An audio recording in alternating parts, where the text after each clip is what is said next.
जैसे कि आपने बताया, मेरा नाम दिव्या है। मैं हरियाणा के महेंद्रगढ़ डिस्ट्रिक्ट से हूँ। ठीक है। मैंने अपनी स्कूलिंग जवाहर नवोदय विद्यालय से की है। उसके बाद मैंने अपनी ग्रेजुएशन अपने डिस्ट्रिक्ट के गवर्नमेंट पीजी कॉलेज से की है और एक सिविल सर्वेंट बनने के क्रम में मेरा पहला प्रयास है।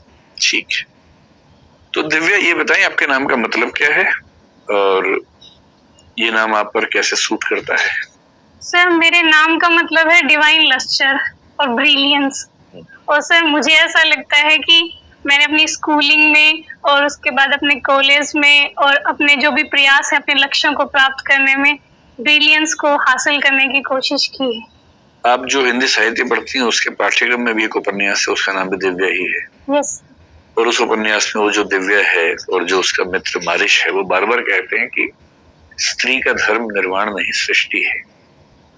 क्या मतलब है इस बात का और क्या आप इस बात से सहमत हैं आज के जमाने में? सर, मारिस का इससे मतलब है कि नारी को प्रकृति ने जो सर कर्तव्य दिया है सृष्टि को आगे बढ़ाने में, उसको वहीं अपना के चलना चाहिए। और सर, जो निर्वाण का मार्ग है वो नारी के लिए श्रेष्ठ नहीं है। ठीक है। और सर, मुझे भी पर्सनली ऐसा ही लगता है कि सर, लेकिन जेंडर इक्वलिटी के साथ सर। जैसे हमारे देश में 2 महिला राजनेता इस समय ऐसी मैं सोच पा रहा हूँ जो बहुत योग्य हैं, उन्होंने बहुत महान काम किया पर विवाह नहीं किया, परिवार को आगे नहीं बढ़ाया। ममता जी हैं, मायावती जी हैं। क्या हम उनके योगदान को शून्य मान लें क्योंकि उन्होंने सृष्टि के रास्ते को आगे नहीं बढ़ाया? नहीं सर, ऐसा तो नहीं है। सर, हर महिला की अपनी ये पर्सनल चॉइस है।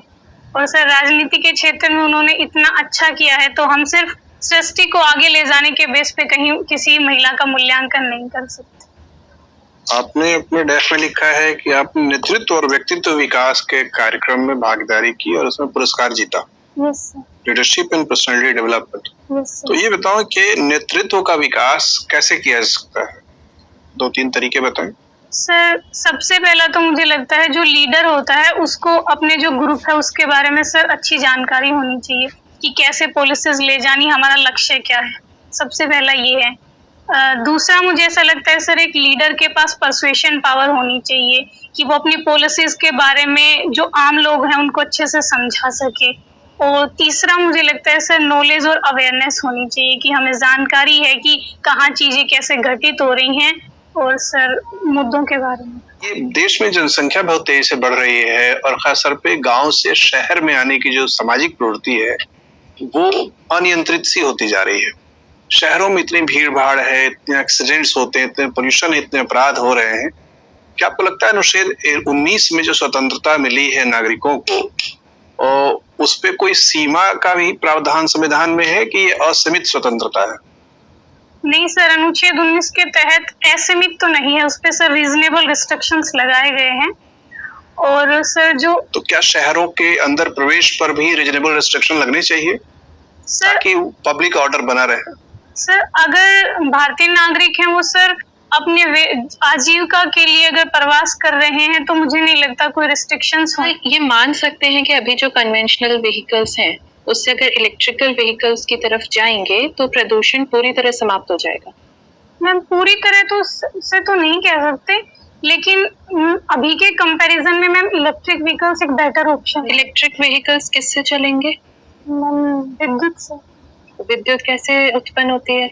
लेकिन मैम वो इलेक्ट्रिक व्हीकल्स में हम हाइड्रोजन यूज कर सकते हैं। ठीक है, हाइड्रोजन भी 3 तरह की है जिसमें से सिर्फ एक ही रिन्यूएबल है जिसका अभी पूरी तरह से हम कह सकते हैं कि वो एक ऐसा रिसोर्स नहीं है जिस पे डिपेंड किया जा सके। इसके अलावा इलेक्ट्रिक व्हीकल्स में क्या लगती हैं? बैटरीज। वो किससे बनती हैं? Ma'am, lithium. और लिथियम एक तरीके का प्रदूषण का सोर्स नहीं होगा? उसका मैनेजमेंट, उसका डिस्पोजल, जो बैटरीज खराब हो गई हैं, हम सिर्फ एक एयर पोल्यूशन को हटाने के लिए और कितने तरीके की पोल्यूशन बढ़ा देंगे, वो भी एयर पोल्यूशन पॉइंट सोर्स से हटा के ओपन सोर्स, मतलब ओपन सोर्स से पॉइंट सोर्स पे शिफ्ट कर देंगे। तो आपको लगता है कि सच में हम प्रदूषण की तरफ संवेदनशील हैं? मैम, जो लिथियम की प्रॉब्लम है उसके लिए तो मैम डिस्पोजल और मैनेजमेंट हम टेक्नोलॉजी के हिसाब से कर सकते हैं। इस टाइम जो ई वेस्ट रूल्स हैं, आप मुझे बता सकती हैं कि उसमें डिस्पोजल के क्या प्रावधान है? सबसे पहला तो मैम जो प्रोड्यूसर है उसकी रिस्पॉन्सिबिलिटी होगी। और जो हमारा ये पूरा सेक्टर है जो वेस्ट मैनेज करता है वो अनऑर्गेनाइज्ड है, तो कैसे प्रोड्यूसर तक पहुंचेगा? घबराइए मत, थोड़ा सोचिए। मैम इसके लिए सेक्टर को ऑर्गेनाइज किया जा सकता है। पूरे सेक्टर को ऑर्गेनाइज कर पाएंगे? मैम जहाँ तक हो सकता है। क्या फर्क होता है ऑर्गेनाइज्ड और अनऑर्गेनाइज सेक्टर में? मैम जो ऑर्गेनाइज सेक्टर होते हैं उनके बारे में मैम गवर्नमेंट के पास सारी जानकारी होती है, रजिस्टर्ड होते हैं मैम। और मैम जो अनऑर्गेनाइज्ड होते हैं उनके बारे में मैम गवर्नमेंट को जानकारी नहीं होती कि कितने कर्मचारी हैं, कहाँ काम कर रहे हैं, कैसे किन हालातों में काम कर रहे हैं। चलिए ठीक है, ये बताइए आपने ई कॉमर्स वेबसाइट्स यूज किए हैं? अमेजोन, फ्लिपकार्ट? यस मित्रा। ठीक है, तो जब बात अमेजोन की करें, इसमें आपको क्या खामियां दिखती हैं जब आप सर्फ कर रही होती हैं कुछ खरीदने के लिए? तो आपको कहीं कुछ दिक्कत दिखती है कि हो सकता है कि इसकी वजह से जो छोटे व्यापारी हैं उनको नुकसान हो रहा है? क्या क्या दिक्कतें दिखती हैं? मैम सबसे पहली तो यही कि हम एक बार जो चीज सर्च कर लेते हैं बार बार हमें उसी के एड्स देखने